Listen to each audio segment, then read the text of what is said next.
মা তোমার নিয়ে যাইতে পাঠাইছে, তুমি ইসলাম ধর্ম ছেড়ে আমাদের কাছে আবার ফেরত চলো। না রে, তা আর হয় না। কেন দাদা, তুমি এই পরিবার পরিজন ছেড়ে আমাদেরকে ছেড়ে তুমি এই মুসলিম হইছো, মুসলিমরা কি কেউ তোমার খোঁজ নেয়, কেউ তোমার খাবার দেয়? হ্যাঁ, এই যে যে ঈদের আনন্দ, চারিদিকে এই যে মোল্লারা সবাই যে ঈদের আনন্দ করতেছে, তাদের আনন্দে কি তোমার কেউ ডাকছে? আমি আমার সৃষ্টিকর্তাকে পেয়েছি, এই মুসলমান মানুষজন।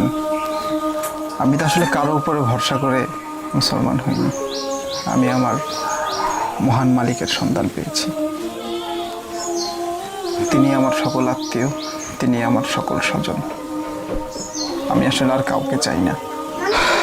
দুনিয়াতে হয়তো এইসব ঈদ, আনন্দ, উৎসব, এসবের আনন্দ হয়তো আমি পাই না, কিন্তু মৃত্যুর পরে যে অফুরন্ত জীবন, আমি বিশ্বাস করি আমার আল্লাহ আমাকে সেই সময় অফুরন্ত আনন্দ দিবেন, যে আনন্দের কোনো সীমা থাকবে না।